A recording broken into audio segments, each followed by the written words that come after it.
क्या सिर्फ पैराग्राफ लिखने से ही आपके मार्क्स आते हैं, या फिर बच्चे साइडों में जो मार्जिन है ये इतना छोड़ देते हैं और सिर्फ इतना बीच में लिखते हैं, क्या उससे नंबर आते हैं? या फिर अगर अगली बात नोट की जाए, क्या हम पेपर में अगर डायग्राम नहीं बनाते हैं तो क्या उससे नंबर कट जाते हैं हमारे? ये भी एक बहुत बड़ा क्वेश्चन है। अब जैसे कि आप देख सकते हैं, इस बच्चे ने फ्लो चार्ट में अपना जो क्वेश्चन है उसको एक्सप्लेन कर रखा है, which is good. But question ये है कि इसको बनाने से हमें मार्क्स मिलते हैं। आइए आगे बढ़ते हैं। अब स्टार्टिंग देखते हैं इस क्वेश्चन की। क्या क्वेश्चन को डायरेक्ट आपने पैराग्राफ में लिख दिया, कोई इंट्रो नहीं दिया आपने, कुछ उसके बारे में एक्सप्लेन नहीं किया 4 लाइनों में। अब जैसे इस बच्चे ने इंट्रोडक्शन दे रखा है, क्वेश्चन है लैंग्वेज के ऊपर। बच्चे क्या करते हैं, इसने अच्छा स्टार्ट किया हुआ है। कुछ बच्चे क्या करते हैं, जैसे इसने लिखा है कि यूनिट फर्स्ट से आप क्वेश्चन कर रहे हो, सेकेंड आपने क्वेश्चन नंबर डाल दिया। बच्चे क्या करते हैं, क्वेश्चन को भी अटेंड करते हैं, क्वेश्चन नंबर के साथ वो क्वेश्चन भी लिखते हैं। उसको लिखने की आपको ज़रूरत ही नहीं है, आपको टाइम वेस्ट करने की नो नीड। सो इससे आप क्लियरली बचे। फिर सेकंड इन्होंने लिखा है मीनिंग ऑफ लैंग्वेज बताया हुआ है।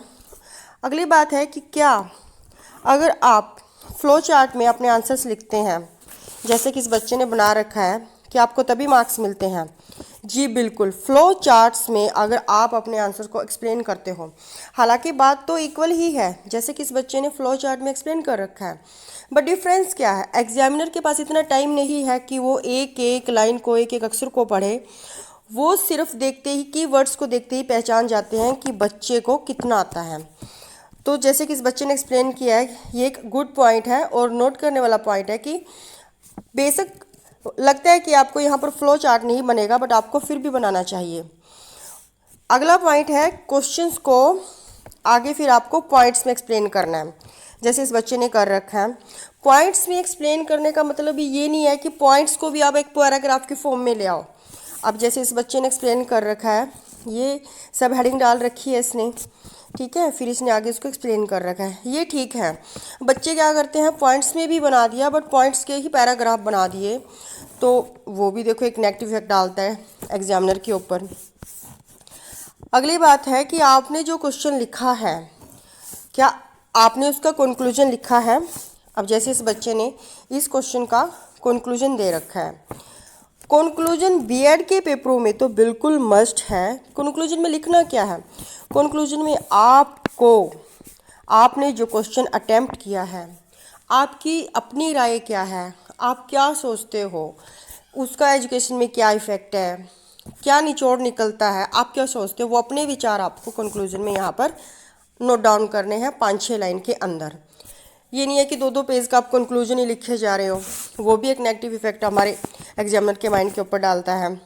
और क्या चीज़ है, एक चीज़ और है, बच्चे क्या करते हैं साइड में, जैसे कि ये जो हमारी सीट है इस पे क्या चालाकी दिखाते हैं, मार्जिन इतना छोड़ देंगे ऊपर से भी नीचे से भी, तो वो सोचते हैं कि हम कम लिखेंगे और हमें मार्क्स अच्छे मिलेंगे। जी नहीं, आपको मार्क्स अच्छे नहीं मिलेंगे।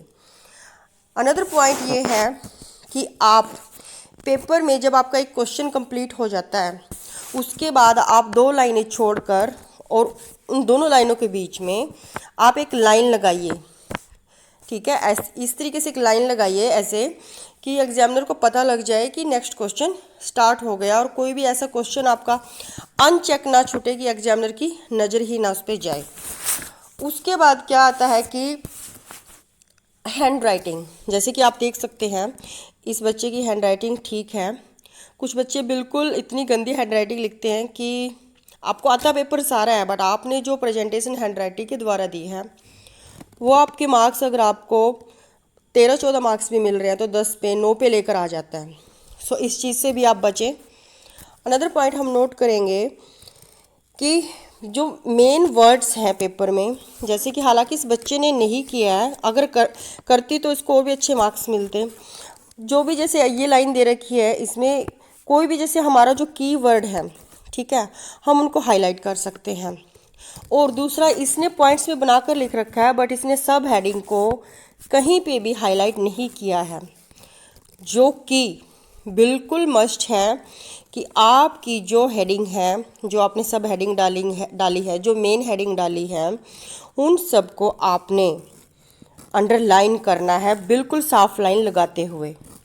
मान लो वैसे तो दो ब्लैक पेन के साथ हेडिंग लिखते हैं और ब्लू पेन के साथ हम अपना आंसर लिखते हैं, बट इन केस आपके पास इतना टाइम नहीं है, आप नहीं लिख पाते हैं, तो आप ब्लू पेन के साथ ही फ्लो चार्ट बनाइए, ब्लू पेन के साथ ही हेडिंग लिखिए, ब्लू पेन के साथ इसको अंडरलाइन कीजिए। और आपने अगर कोई सब हेडिंग लिखी है और उसमें आगे 4-5 लाइनें लिखी हैं, तो उसमें अगर कोई मेन पॉइंट्स है जो उसको हाईलाइट करता है आपके क्वेश्चन के आंसर को, तो उसको भी आप अंडरलाइन करें।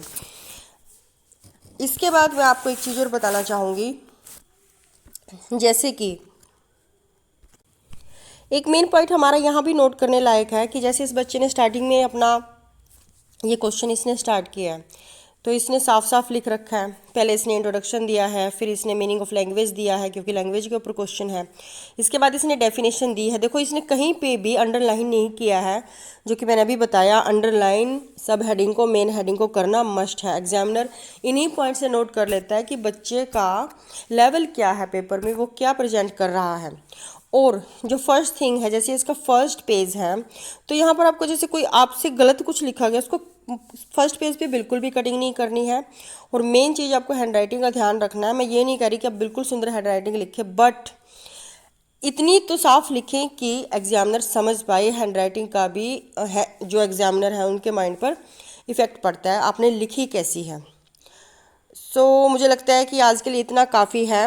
अगर आप इस पे और डिटेल एक्सप्लेन में एक वीडियो चाहते हो तो मैं डेफिनेटली लेके आऊँगी। आप मुझे कमेंट करें और बताएं आपको चाहिए और मैं किस तरीके से और अच्छे पॉइंट्स आपको प्रेजेंट करूँ।